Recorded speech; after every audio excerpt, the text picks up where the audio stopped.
So you want to shoot a bare bow recurve. We're going to find Uh, out what it's like to do that. Hi, my name is Roy Canterbury, and I'm going to be hosting on Archery Talk 101. And on the line, we have Robby with us. Welcome to the show. how's it going?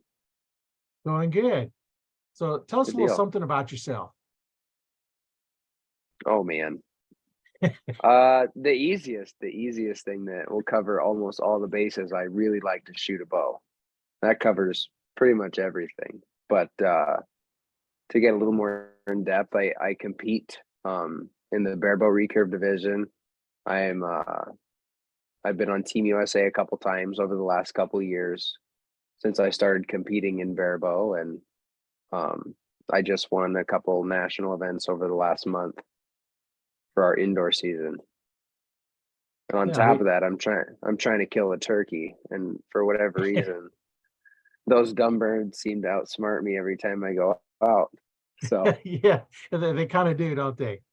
Well, uh-huh. we from the live in the Facebook group, Adam says, Robby, how's it going? It's good. It's good. Another day in paradise. It's Yeah, Friday. The weather isn't quite what I want to go chase turkeys in, but I might go give it a shot later. yeah, we have some winds up here in Nebraska Hmm. that get kind of real hard to shoot a bow of any kind. Uh, when we have sometimes 30, 40-mile-an-hour winds, you can't even hold still, let alone trying to execute Right. a shot.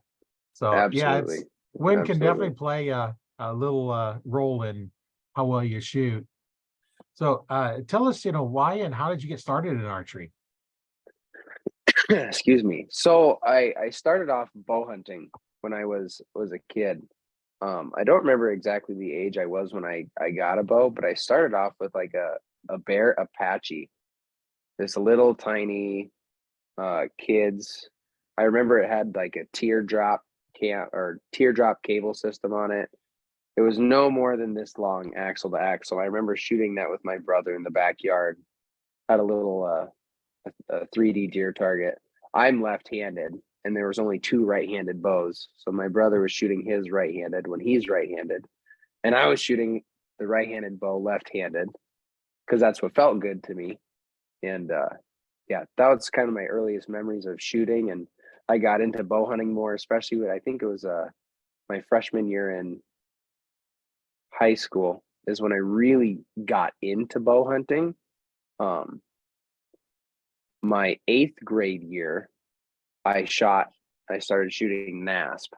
So I'm what they call in the target world a NASP baby. That's where I got my step into competitive stuff.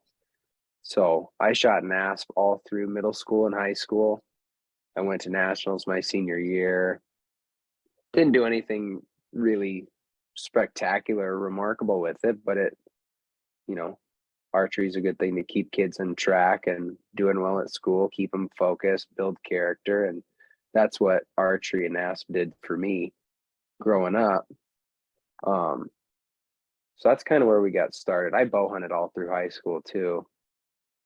Um, Trying to think, when I was 17 years old, I had a coach in Eastern Iowa tell me that I should try shooting Olympic recurve.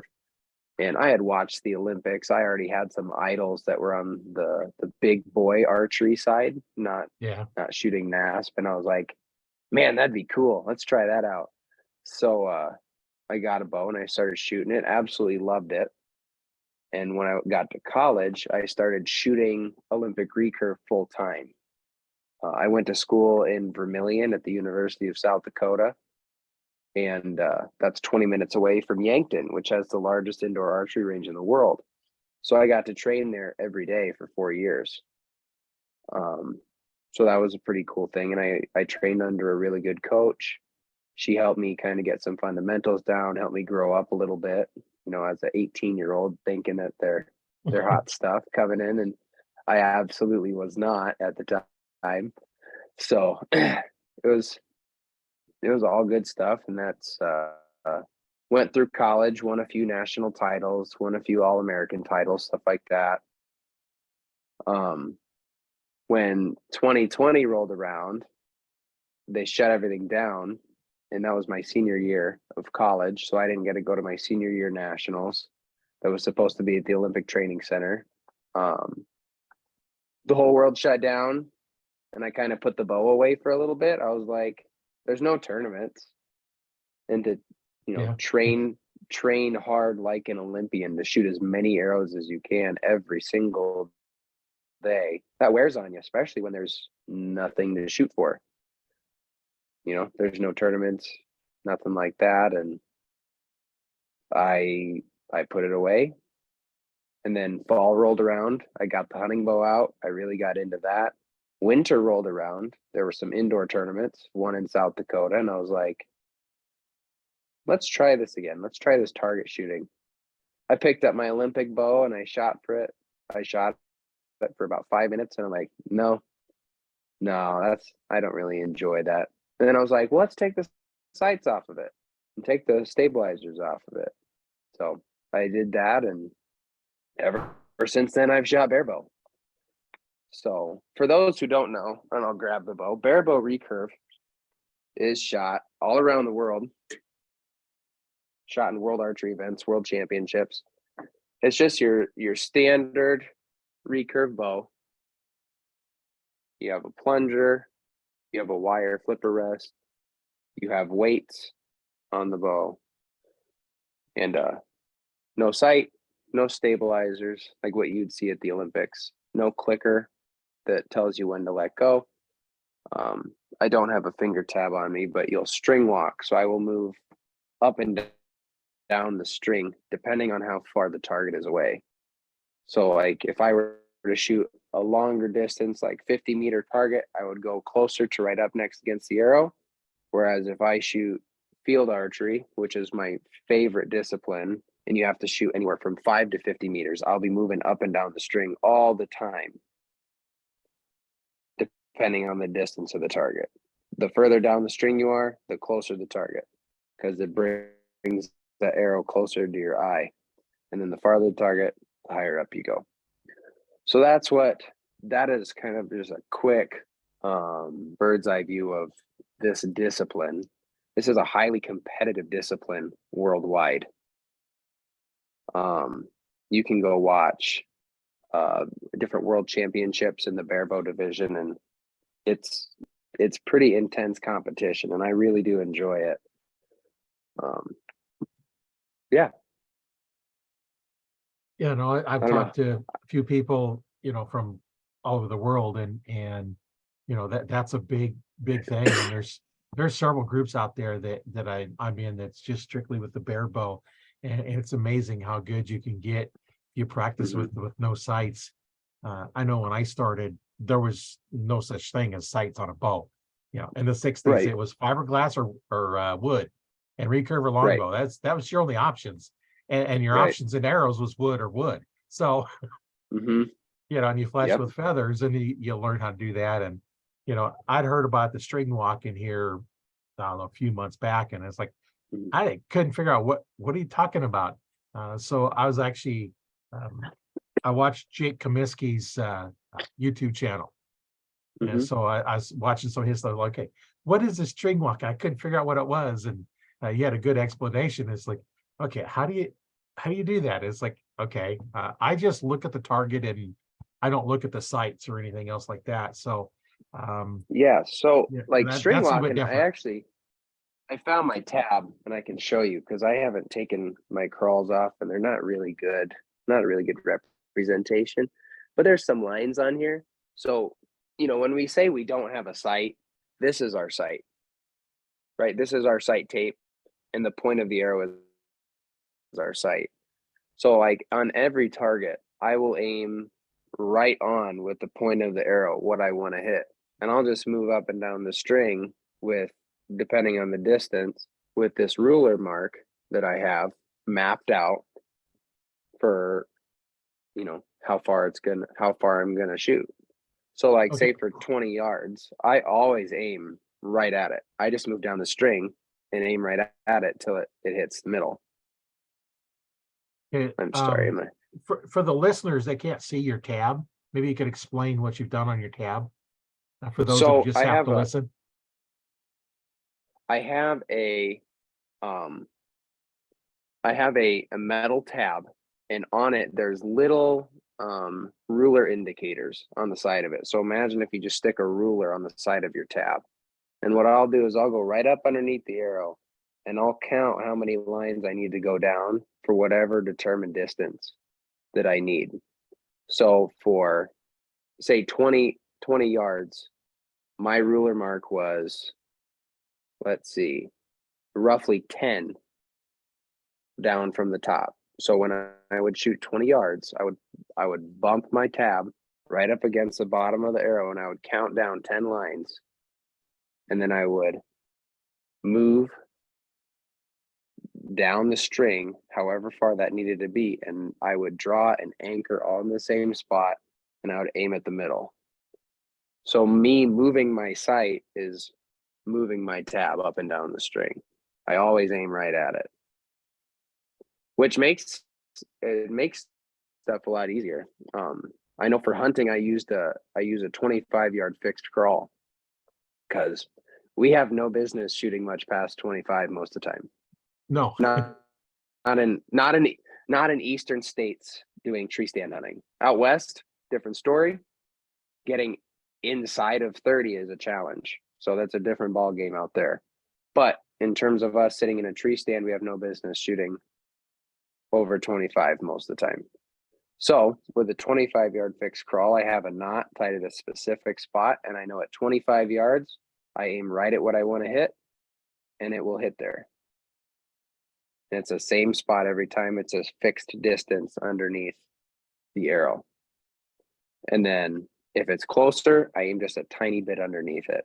That way, for any traditional hunters that are listening out there, that you have to aim basically at its feet in order to hit it, that's not a problem if you have a fixed crawl. But there are different tuning aspects that go into that too, that you have to mess with. yeah, that's a whole new concept and a whole new idea on how to adjust shooting bare bow.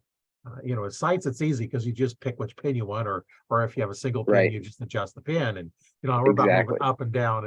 It kind of the reverse.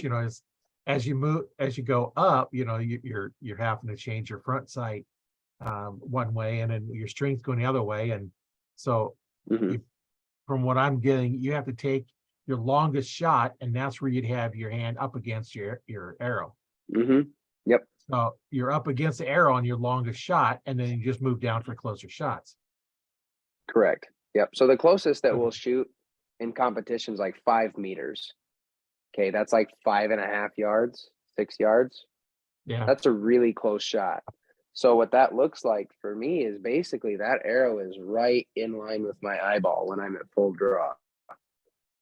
Whereas at 50 meters, which is 55 yards, my fingers are almost right underneath the arrow. So that means that the arrow's coming out right by my mouth, has a little higher angle to be launched out that far.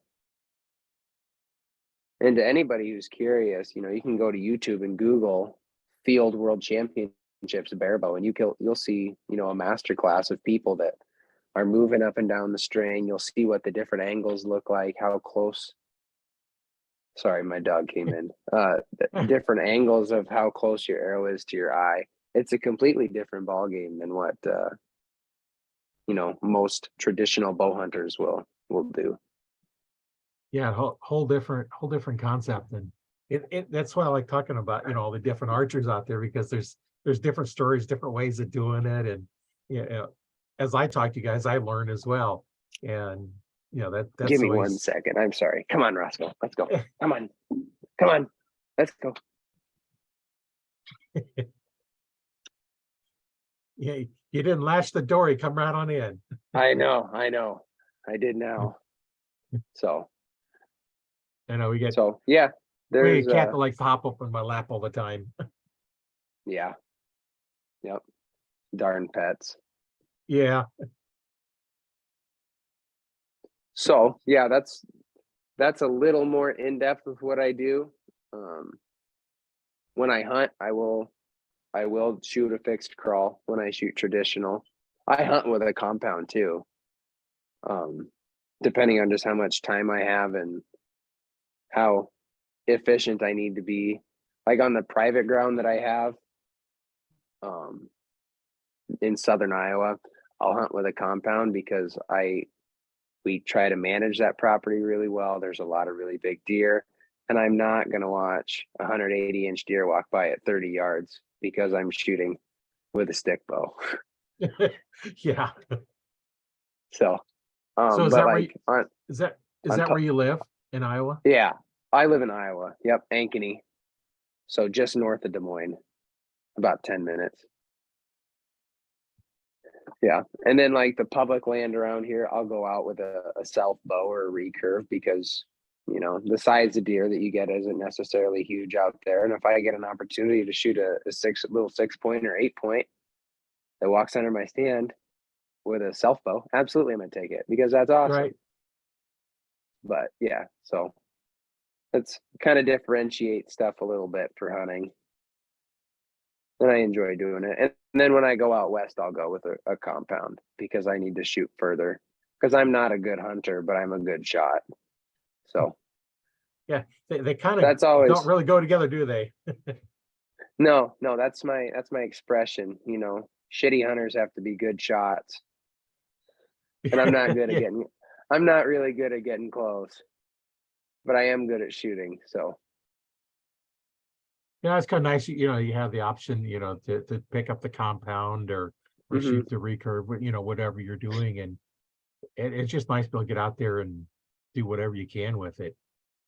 mhm. So I know I seen your recurve was a Hoyt, and of course you're wearing a Hoyt hat.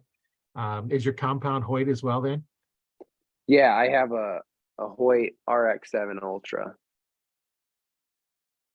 So they're carbon bow, the longer axle to axle.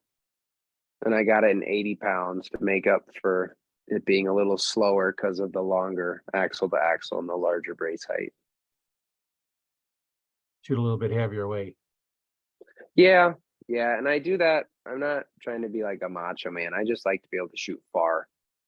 And when you have a more forgiving compound is going to be one that's longer and one with a longer brace height.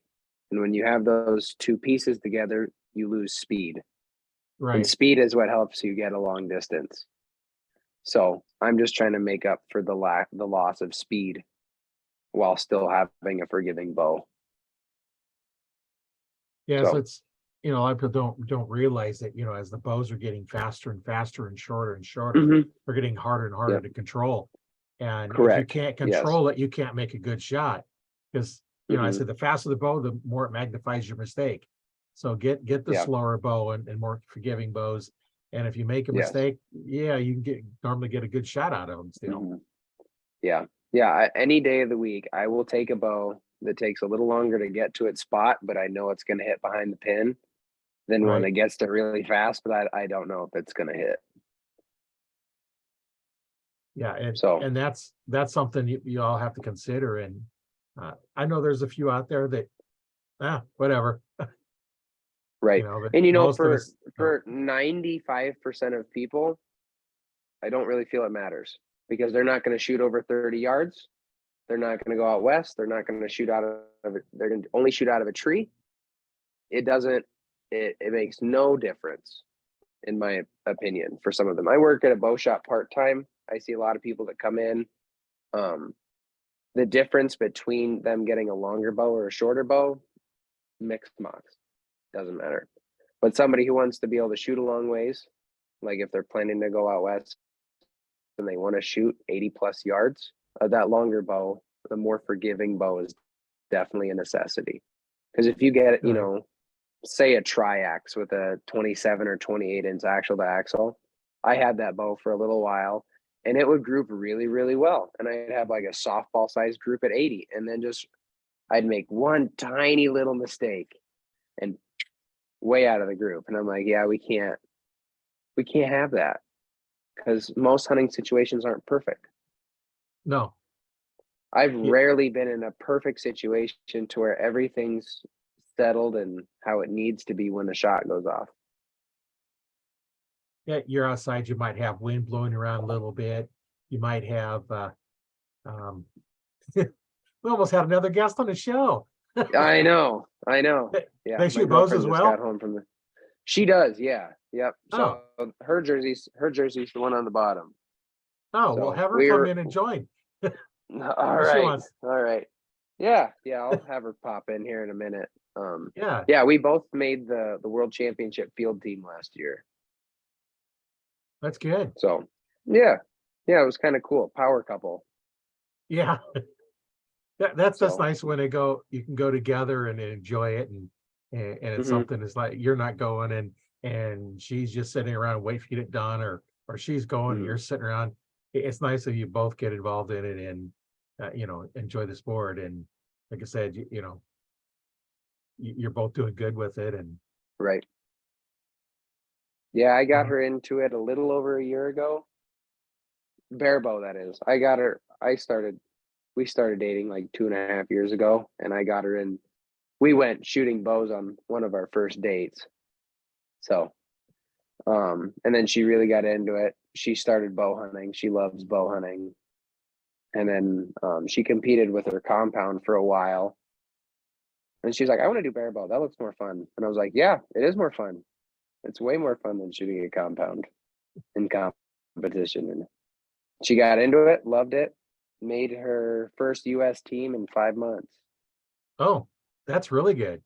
Yeah, I Yeah, I bet was she's got some interesting stories too. absolutely, absolutely. And yeah, so it's a good thing to do together. So, what's been your most memorable time you've been out shooting, whether it be hunting or target? Oh, I'm trying to think here. There's a lot of really good memories. Trying to think most memorable. I don't know. They all have their kind of like their special thing, Oh, I could tell you, 5 different awesome stories from hunting season last year, and they're all super memorable for their own reasons. And same with the target stuff. I made 2 world championships last year, both of which I made with 2 different sets of really, really good friends of mine. So I got to go to Italy for the 3D World Championships with a couple really good friends and made some awesome friends over there from different countries. And then I made the Field World Championships that was shot in Yankton, South Dakota with, some of my best friends and my girlfriend. And that was super memorable too. Being able to compete at the highest level of your sport with your significant other and your best friends, that's pretty sweet in my opinion. It's Yeah, hard. It's really hard to beat that.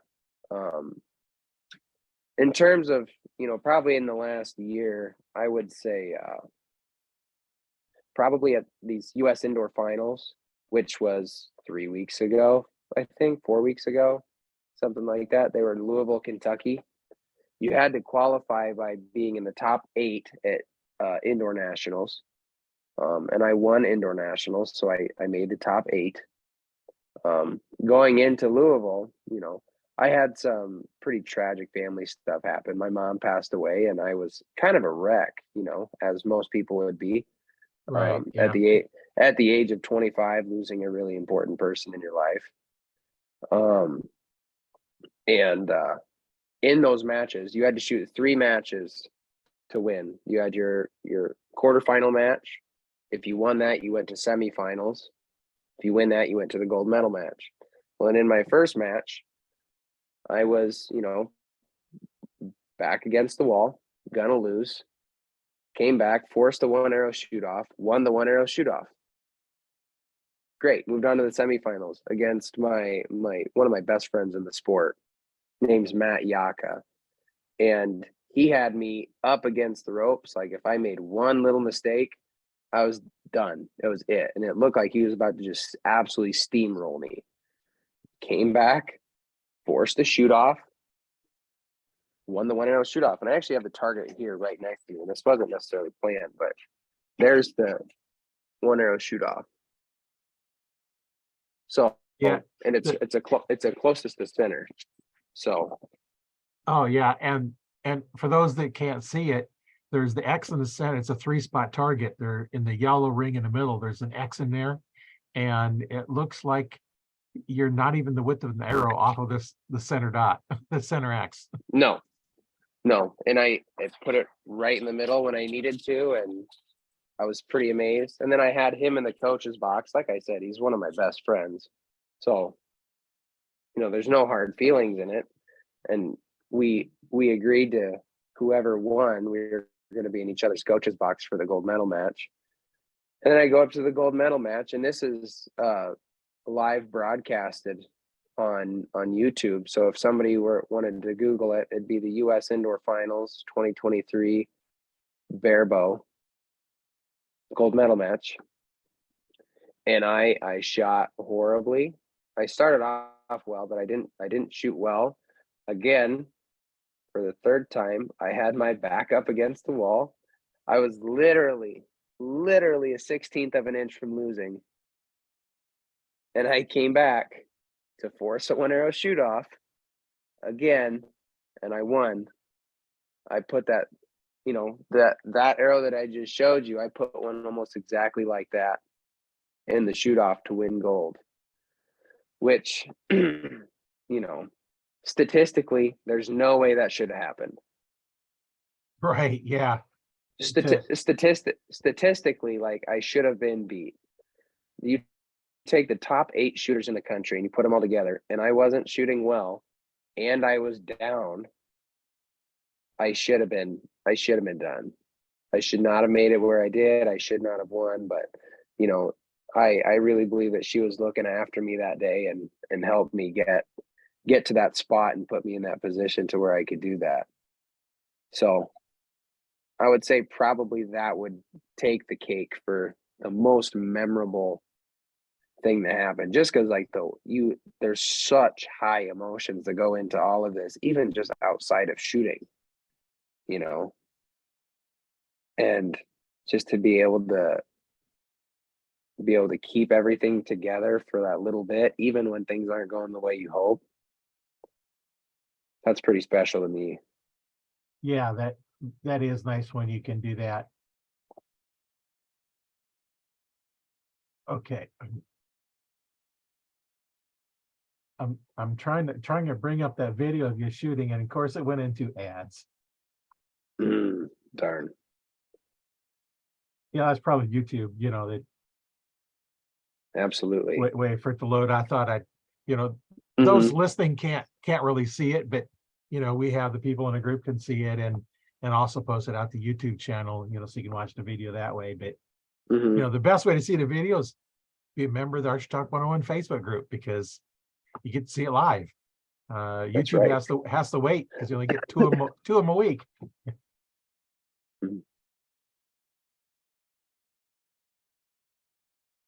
And that was my first streamed match that I've ever been in before. I've been close, they stream matches at World Championships. I never got to those, but yeah, you should be able to see you shooting against Marcus. Yep. Yeah, Marcus is a really good friend of mine too. For whatever reason, this video feed was super laggy. Oh yeah. Yeah, you can see how your hand is down below the nock of the arrow. The string lock is that distance. Yep. And I shoot a little bit bigger arrows. Those are standard diameter arrows. That's a little bit low. Yeah. Like I said, I did not shoot well in this match. Marcus didn't either, frankly. None of us were really on top of our game, and I made some form changes out of this. Just watching this match, I know that there were holes in my form, and yeah, my mental game carried me pretty much the entirety of indoor season, because I feel like my form's kind of gross in this video. It's very hitchy, not smooth. There's a couple really big holes in there that needed fixed. So yeah, I just thought I'd share it for those that get to watch the video, of you shooting in the nationals. Yeah. Nice about recording this on a Zoom. I have that ability. Yeah, that's awesome. So as far as memorable, what has been your most challenging either hunt or target event? Well, most target events, to me, it's a very like internal thing, right? So if it's about how I perform and how I handle myself. Obviously, we're competing against others, but if I hold myself together and I maintain and keep my head in the right spot, it's not necessarily like a challenge. I can still get beat. Anybody can get beat, even when you're doing well. So I don't know that I would really call any tournaments like a big challenge. Um, I have goals, and if I don't get the goal, then I just keep working harder and try it. Now, hunts, on the other hand, hunts have been challenging. Um, my my most difficult one is Arizona. I'll do the over the counter mule deer hunt down there, the over the counter archery. Yeah. And I mean, I've been down there 3 times and I got my first deer this year. So I'm 1 for 3. And I've always found deer, always found them. It's just really difficult for me to kill them for whatever reason. Mule deer are not intelligent animals. They're very curious. And they are just smart enough to stay alive. Yeah, they can do Just that. smart enough. Yeah. I've cut a lot of arrows loose, more than I would be pretty embarrassed if I actually knew the number that I cut loose. I did hit one once last year. So my second year of going, I had a shot. It was downhill, really steep in this cut. He was at like 70 something, low 70s yardage. And there was some brush in the way, and I ranged the bush behind him because I couldn't get a clear shot at him of what it needed to be. And then he stepped out and I shot and I went right over his back. And he ran to 104. He ran to 104 and just stopped perfectly broadside. And I'm a little too confident in my abilities with the compound bow. I practice out to like 120 pretty regularly. And I can, at 120, probably 70% stay on a paper plate. 60, 70% will stay on a paper plate. So it's not like it's bad shooting. And at 100, it's almost all of them on a paper plate. So I was fairly confident. I turned the dial on my sight. I got to full draw. And then at the point where I needed to execute, I got antsy and I just whacked the trigger. And I'm like, you idiot. Because I know what happens when I punch the trigger, I hit low. And I just like skimmed right underneath them. And yeah. Not anything big, but something I'm happy with anything. An over the counter Western hunt is basically a donation to the state game department. Yeah. Yeah, it is. Joshua commented on the live, says, proud of you, buddy. You definitely deserve the wins lately. Yeah, thank you. So yeah, and then this year I was able to harvest a coos deer, which I was not going down there for coos deer. They're cool creatures, don't get me wrong, but in my mind, like, I hunt whitetails up here all the time. Right. And I don't want to travel 1,300 miles to go hunt whitetails. I wanted to go hunt mule deer. And we'd been hunting for 5 days, something like that. I had missed this same little forky buck twice. Once at 100 and once at 83, I think, something like that. Now at 83, I have no idea why I missed. I have no idea how he was able to jump the string like he did. He was perfectly calm. He was facing the other way, eating off of a bush, had no idea I was there. The shot broke perfectly, and I'm like, oh, that deer's dead. As soon as the shot broke, I was like, yep, that's it. And then he jumped a whole body length in front and started running. As soon as the string hit, the string stopped. And I was just like absolutely dumbfounded. I was like, like, this is just my luck. And then I walk up to the pack in the spotter where my buddy was at, and I was super pissy. I was like, this is stupid. I'm not going to kill a deer for the third year in a row. I don't know why I'm doing this. This is like a cheese grater sport. Every time I do this, I grind off a little bit more of me, and it's irritating. And then I get back up to the packs and I look across this big wash, and I see, there's a few coos deer that are walking around on top of one of these big cuts, and I'm like, let's see what those are. And I put the scope on them, and I'm looking at them, and there's one that's pushing the rest of them around, and it's really limpy. And I'm like, well, a doe has no reason to push around another doe. Right. And I'm like, it's their rut. It's late December, so it's getting to be like their pre-rut time into the rut. And I'm like, I think that little guy's got horns. And he's a super goofy one. I'm sure you could dig up my Facebook or something and find the picture of him. He was the gnarliest little rack I've ever seen. I thought he was a spike, like this kind of a spike, and I was still going after him, and he just had a goofy mess on his horns. But I went after him. He was bumping these two does down this big cut. So I got to the very edge of this big cut. The does walked around within 10 feet of me. And, coos deer are one of the spookier animals on the continent for getting really close to them. Them and antelope are really, really hard to get close to.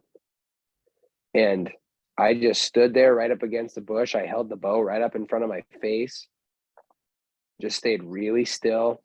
And the mom was just staring at me, stomping at me. And she eventually walked off, and a little baby came walking right by me too. And I was like, well, that was really neat. And then I see him work his way down in this bottom cut. It was dark in the bottom because it was morning and the sun hadn't hit the right spot. I get to full draw. I'm about to shoot, and then I lose him because of how dark it is in the bottom, and the sun's right in my face. So I let down. He comes more up around to where I'm at.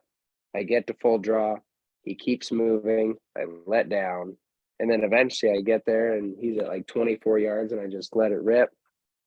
Double long, 50 yards, toppled over. And I was like, awesome. Okay. Finally is able to fill a Western tag. Yeah. He's not big by any stretch, but he is absolutely a trophy in my book. Like I said, any Western over-the-counter tag is basically a donation to the state conservation department.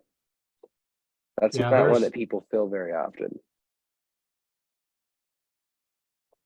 Oh yeah, I think I have the picture here. Let me move it over here. And I was talking to somebody there. He does kind of a scouting service, and you pay a certain amount, and he kind of gives a scouting report. Yeah, isn't he goofy? Yeah, it's kind of a weird little rack for those that can't see it. That they're both not very long. One's flat, and the other one looks like it's split clear at the base. Yeah, holds up two fingers in a V sign. Mm-hmm. Yeah, and there's a video in there too, in that post. There should be anyway. I'll have to see. I could share it while I hunt for it. I could be wrong, but I'm trying to remember what I was going to say. I lost my train of thought. I apologize. Yeah, I do that a lot anyway. Oh, yeah. The scouting service, the guy that I was talking to, I'd shoot him messages back and forth, whatever, and he'd tell me some units and some different areas to try out. And he told me, he's like, out of the hundreds of people that use this service, you are the first person to fill a coos tag with a bow. Oh, wow. And I'm like, okay, I'm a little bit more impressed with myself. He was pretty injured. He was gimping around pretty bad. So I'm glad I was able to take him out of the gene pool. The desert is Yeah. not kind to animals. No. Not at all. I did that dude a service for sure. You know, when I was skinning him out, yeah, there we go. I found the There video. We'll shows let it play while we're there talking. shows the full view of it. He's got technically 7 points on him. He's got Yeah, a he couple does. coming out of that base, and Yeah, it's that's kind of weird. gnarly. When I was skinning him out, he had like 8 major sized bot flies in the back of his throat. Oh His man. right front leg was inusable. He was using like his wrist, what we would equate as a wrist, to walk. I mean, I don't know how much people think about it, but the thorns that are all throughout the animal and its hide and stuff, you know, they live with thorns in them constantly. Yeah. If we have one little sliver in our hands, we like have to dig it out or we can't function. Yeah. And these animals have cactus spines all throughout their body. It's just amazing what they deal with and what they tolerate and how brutal nature can be. Yeah. That's when we go on a hunting, we want to make a clean kill. We don't want them to suffer. And when you see Mm-hmm. an animal suffering like that, and you can put it out of its misery and still get some good Mm-hmm. meat, and why not? Because it's just going to be, a lot of them they're going to die from wintertime. They can't survive very well. So Right. um it's kind of helping them out and helping the herd out and providing food Mm-hmm. for us. And Yeah. And it tastes good. Coos deer tastes good for sure. And it was a great campsite meal while my girlfriend was still chasing a deer, and it was a good time. yeah, it They're sounds like it was not a good big. time. They're not big. Like they're the size of like a yellow lab. Oh geez, they are small, aren't they? Mm-hmm. Mm-hmm. Like a No, big almost coos deer. A big coos deer is 120 inches. Like an almost 80 inch, almost 90-inch coos is like the equivalent to our 140-inch whitetail here. more like our fawns that we have here in Nebraska and Iowa. Yes. No, I've shot yearlings that weigh the same. Yeah. I've legitimately shot a yearling that is the size as this buck, body wise. So it's interesting to see the difference. It's just how animals adapt and species change to You got adapt to their. your deer population all over the country, and they're different, and Mm-hmm. some states you can shoot 5-6 a day. Up here in Mm-hmm. Nebraska, I think I was probably the same way. We don't get that many of them. No. Here in Nebraska, we have 2 of them allowed to take a buck, 2 archery tags, 2 rifle tags, 2 muzzleloader tags. The archery is always either sex, muzzleloader is always either sex. And then we have the season choice ones, which is only antlerless only. They can't say Mm-hmm. doe only because if you have a buck that's dropped its antlers, how do you know it's a buck until you Right. get up there Right. and see the nubs on it, or you flip it over? So they say antlerless. Mm-hmm. And if you have a buck that's got 2 or 3 inch tines, you can't see them sometimes, so you don't Right. know. So they Exactly. say less than 6 Exactly. inch tines. So, but pretty much if I see tines, then I don't care how big it is. I'm not shooting it if I have a doe only tag. Right. Exactly. 100%. Yeah. And in Iowa I think we have like a January antlerless rifle season.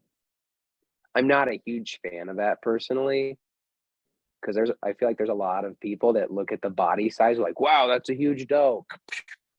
And they go up Yeah, and it's buck. it's yeah, it'd be a 160-inch buck next year. So Yeah. Well, and Iowa just I'm not a fan of recently, that personally. Yeah, Iowa just recently allowed you to shoot rifles. So So even shotgun. during our, yeah, it's during our gun season, they let you shoot a straight well cartridge or a muzzle loader or a shotgun.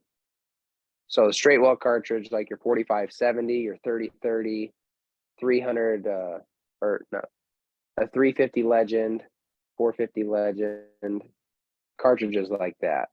I personally don't hunt the gun seasons. I hunt bow season really, really hard.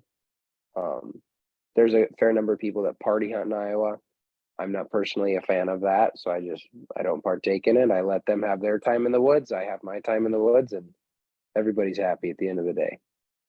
Yeah, I know some states allow you to party hunt as long as you don't shoot more deer in which you have tags for. One person could actually Right. shoot them all.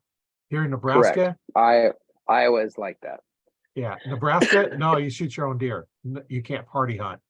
So, you know, if I have a tag, you have a tag, we're hunting Nebraska, you can't shoot two of them. I can't shoot two of them. You have to shoot your own.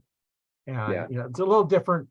You know, each state has their own laws, and you know, we just need to know what they are. And there's you know, there's 52 states. I imagine there's 52 different sets of laws, you know, Right. all handling game. Each state has their own, some may be similar, but each one has their own things that they do. And you know, it should be, because each state needs to be able to handle their own way they're going to do it. Right. Absolutely. And you know, shotgun season, just because I'm not a fan of it, it brings in a ton of money for the state, the DNR. So I mean, at the end of the day, it's a good thing because it helps fund taking care of our wildlife, funds our DNR. Right. Well, and when you need to control the population, archers, we aren't, let's face it, we're not going to take enough out to really make much of a dent in the population. So, correct. you know, like Iowa needs their shotgun season, Nebraska needs their rifle season. I just wish they'd move the rifle off of the rut here in Nebraska. Yeah. Second week in November. That makes it hard. I remember one year when I had my store, they moved it to the week after. And being a deer check station, I seen lots of big bucks coming in that week would have normally been rifle. The archers are checking them in. Well, then, of course, the rifle hunters didn't like that too well, and they moved it back. They just did it 1 year. I don't know. I don't know what the reason for moving it was, but probably because archers, you know, we'd like to be able to hunt the rut, you know, because it is a little more challenging. I don't know. I never asked them to find out why they changed it that 1 year and then changed it back, or who knows.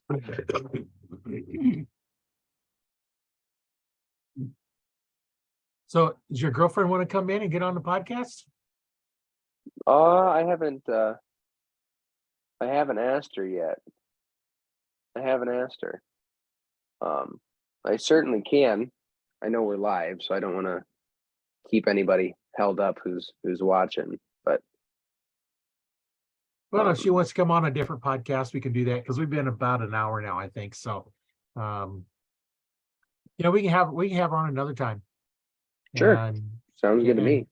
And talk to her. I know it'd be quite interesting to hear her story, how she got started and what she's doing, and I always like to get different stories from everybody. You know, it's nice when you talk to someone in a different country and they have the same basic stories that everybody else does around the whole world. You know, they're all got the same basic stories. And you know, it's nice to be able to talk to different people. I've talked to people in Africa, Serbia.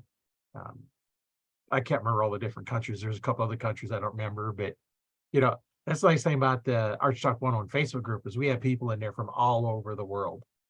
There's members from countries that you have to Google map them to figure out where it's at. You know, it's not like Spain or Italy. It's, you know, it's this small country or city or whatever they call it.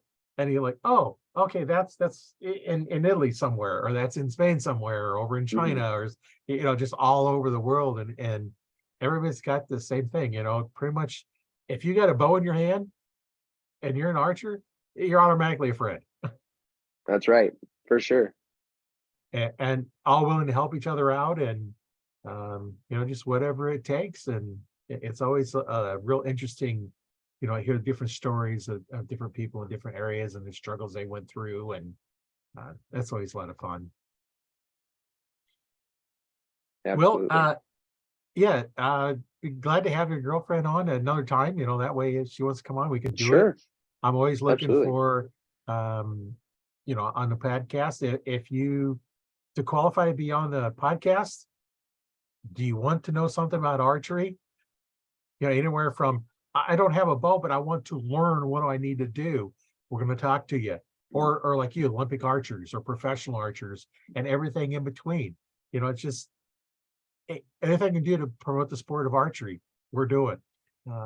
Yeah, Sometimes absolutely. we'll have on vendors that actually manufacture stuff. We've had broadhead vendors on, where they manufacture them and, all kinds of, if you have a business, hey, let's get on here. Let's promote it to wherever we have. And I know you have a lot of stuff going on. What is it that you have going on that you would like to let our listeners know about? Oh, well, I shoot some of the best stuff that's out in the archery community. I shoot Hoyt bows. They're some of the best. They make the best target stuff. They make some of the best hunting bows out there. Gas bowstrings. That's one thing that every archer has in common is we all need a bowstring. So if Right. you need one, if you need one before season, I would recommend going to Gas. They make these are the best bowstrings that I ever shot. I just switched to them this year, and I jumped to being one of the highest ranked shooters for indoor in the country this year. So I'm a huge fan of them. You can check them out. They make them for recurves. They make them for compounds, whatever you need. Victory arrows. That's another thing every archer needs is arrows. I really like their stuff. It shoots really well. They're the carbon arrow experts. They've got a range of stuff from hunting to target. Doesn't matter if youth, women, or any adult man. They've got a good solution. I shoot with Jaeger grips, interchangeable grips for ILF recurves and some compound bows. Ramrods makes all these weights. I know this doesn't look like much, but this is 20 ounces of weight right here on the front of my bow. And there's dampening tungsten in it, which is a really cool thing that,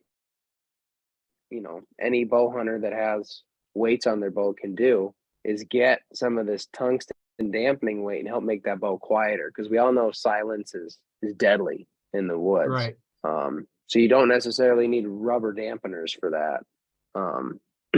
And then AAE Archery, they make my plunger and my rest. They make a ton of compound stuff. They make rests. They make stabilizers. They make vanes. I shoot their vanes for my hunting stuff. The AAE hybrids, I absolutely love those. Yeah. Those are the great people that support me. Yeah. That's we got to support the ones that are willing to support the archers. We got to support them. So do you shoot feathers for your recurve then? So indoors I will. Indoors I will because it's a bigger arrow. It's harder for the arrow to get around the riser as much. So the feathers kind of reduces some clearance issues when the arrow's getting off the bow. When I shoot outdoors, I'll shoot little like plastic metallic vanes called spider vanes. They call them spin wings. It's kind of a general term. It's a curly Q kind of vane. I have a couple here. They're pretty beat up, but it helps the arrow rotate and spin. Just like, when you throw a football, you want a good spiral on it. It's the same thing with an arrow. It's like putting helical on with plastic vanes. But these are super small, super lightweight little vanes. And I just tape them on. I don't glue them on. Yeah, and I'll shoot that for all my outdoor stuff. Oh, this is interesting. I want to, look them up. It's actually on Amazon, but let me share real quick. Share that screen, and is that what you're looking at there? Yeah. Yep. They're just little spin wings.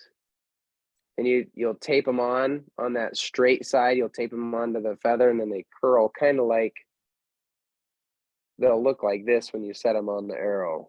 Oh yeah, that just kind of curved over. Hmm. Oh, And it not just very helps long, the arrow like spin. less than 2 inches Yeah. long. Hmm. It Yep. it's almost looks like the veins is curled over. Um, yeah, Yeah. It is curled over. It looks yeah, about like that when you set it on the arrow. So that's what I shoot for all my outdoor stuff. helps it be a little more stabilized when it's rotating like that. Hmm. How how are they with the extra spin they put in them for your long range shooting? Like Oh, your they're 80, good. 100 They're good. yards. So with this bow, I don't shoot further than 50 meters.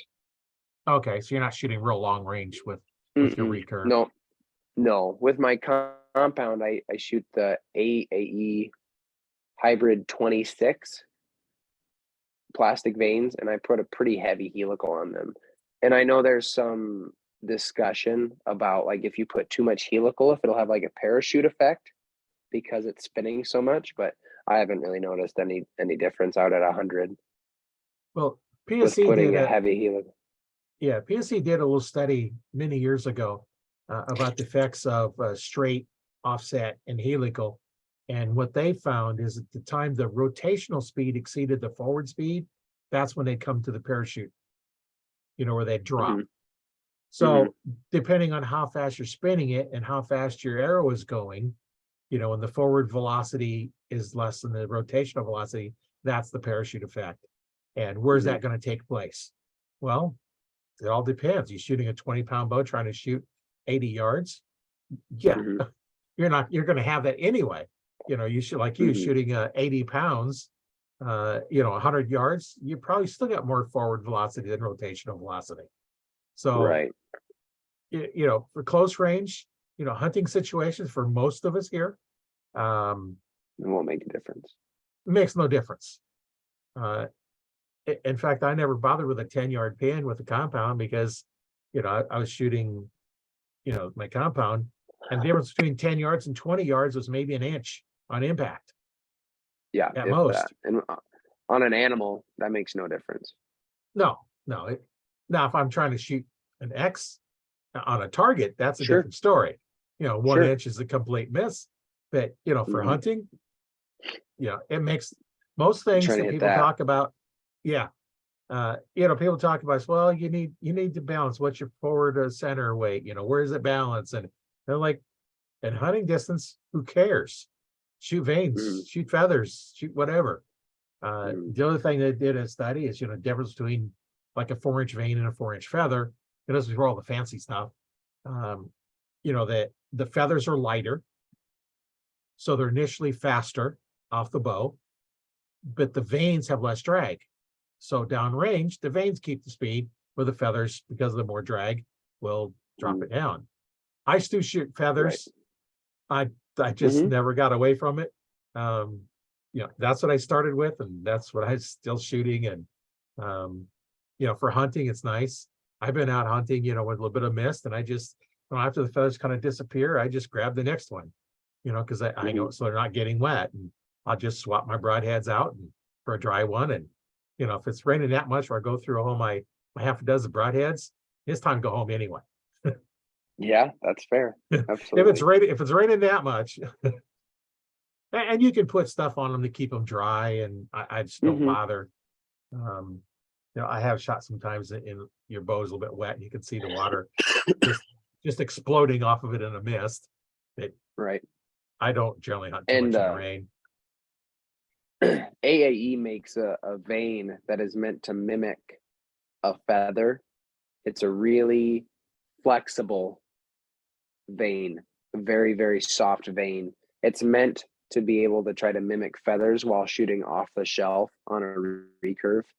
Now, I don't know if it does it perfectly because I do notice a difference between the trad vanes. That's what they're called, is trad vanes, Right. and feathers.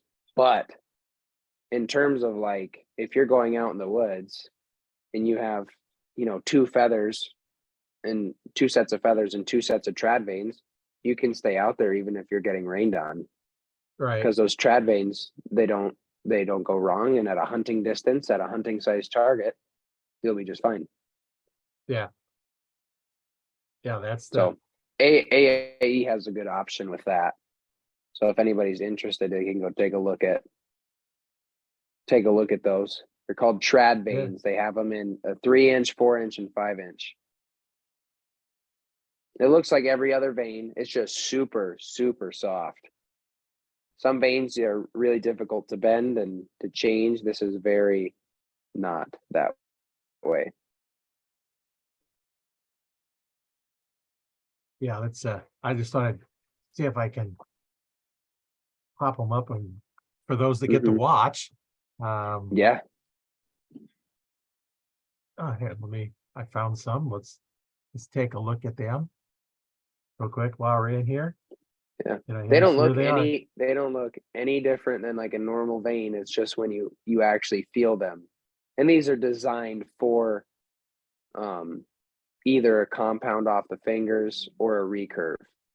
This will not be the best vane for you to shoot off of a compound with a release, because those bows are too fast. A compound with a release is too fast, and that will fold the vanes over and not give it the steering that it needs. These are Oh, designed yeah. specifically for a recurve bow. Yeah, that'd be an option, you know, if you want to have something a little more forgiving in the rain areas. Mm-hmm. Yes. Yep. And then off of a compound, I like like I said, the hybrid 26, which looks no different. They look no different than those. It's just the stiffness of the material that they have. Just the material, the form is the same. It's just material they mold them out Mhm. of. Yep. Yep. Well, you have So, any parting thoughts before we get out of here for the day? if anybody is interested about shooting bear bow or has any other questions, feel free to reach out. Um, I'm sure my name is going to be put on the podcast. Look me up on Facebook Right. or Instagram, and if they have any questions, feel free to answer. The only reason I got to the place that I am today is because people helped when I asked them questions.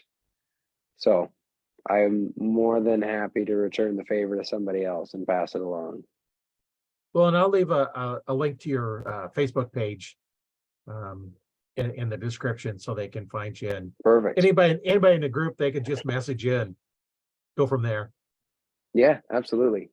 Absolutely. I don't know everything, but I'm happy to help where I can. Yeah, I like to say I have an answer for everything. It might be I don't know, I'll find out, but it's an answer. Yeah. Yeah, Not what that's you right. may not be what you want, but it's an answer. So yeah, if anybody has any questions, you know, we'll, you know, if I don't know it or you don't know it or somebody in the group, we'll find somebody that knows it and can answer your question. There's probably not much Mhm. that some of us haven't already seen, you know, being involved in archery for well, since the 60s for me, and owning my own Yeah. shop for several years, or about 20 years ago, to, you know, being an archery instructor and going from how do you shoot the bow if you don't pull the trigger and know where it's going, you know, to it's like, what is that? To understanding why you don't want to pull the trigger. Like you just mentioned earlier, you slammed on the trigger and you shot way low. Mhm. Right? If you'd have just went through the normal shot press, you'd Yep. have probably got it. So, you know, that's Oh all yeah. things we all learn over the time. And, you know, like if you have a question with something, hey, we're here to help. And that's really, you know, what we got to do. Mhm. Help out others, because it's the sport that, you know, we like and we enjoy, and, you know, we pass it on. And so, well, Yeah. thanks for being on the show. It's been fun talking to you, and I'm sure Absolutely. we'll talk again Yeah. later sometime. And yeah, Absolutely. we'll just keep in touch, and you know, maybe we'll run each other, things how we live so close to each other. I know. What part of Yeah, Nebraska do you live in? in between Omaha and Lincoln. Okay, yeah, you're not far from me at all then. No, no. You're a few hours. Yeah, you're just north of Des Moines, and that's about 2 hour drive to Des Yeah. Moines. So Yeah. you're maybe 2.5, 3 hours at most. Yeah. I'm not sure where, Well, if you know any places to go over the counter mule deer hunting in Nebraska, you let me know, because that's something that I've Okay. been, as of right now, because I believe their season opens at the beginning of September for archery. Yeah, September through December 31st is archery season. Yeah, that's the only place that I know of over the counter you could shoot a velvet mule deer, and that is at like the top of my list is a velvet mule deer. Oh yeah. Yeah, I you'd have to go suppose you out could September shoot one. 1st. Yeah, I know. I suppose you could shoot one in Arizona because their season opens up August 31st, but I don't know if they hold velvet at that period of time down there. But I also know that August and early September in Arizona is going to be very, very hot, and they're going to have snakes and they're going to have scorpions. And this Iowa white boy does not like snakes or scorpions. This flatlander, Yeah. can't deal with that heat and those critters. Yeah, well, even in September here in Nebraska and Iowa, we still have some pretty hot No, I days. know. Oh yeah, for sure. There's difference between, cornfield hot and desert hot. Right. Yeah, And I don't have different. to worry about snakes here. Yeah, well, you get I out don't in have to worry western about Nebraska, snakes or scorpions. you got rattlers out in western Rattlesnakes. Nebraska. Yeah. Yeah. Yeah. That's where the Yeah, mule deer are. So I suppose I'm gonna have to deal with that regardless. Yeah, well, just get some snake boots and wear those. They come up pretty high, and so they can't get through your boots. Yeah, Okay. put on some snake boots Good deal. because you Good never deal. know. You could walk right up on them, wouldn't even know it. Yeah. Yeah. That's what I've been told. And that's terrifying to me. Yeah, but fortunately, on this side of the state, we don't really have much for rattlers, but we do get them Yeah. once in a while. Hmm. I'm sure. Well, thanks for being on again, and we'll definitely Absolutely. do this again sometime. And For my name is sure. I Roy. look forward to it. Yeah, my name is Roy Canterbury. I've been a host today on Archery Talk 101.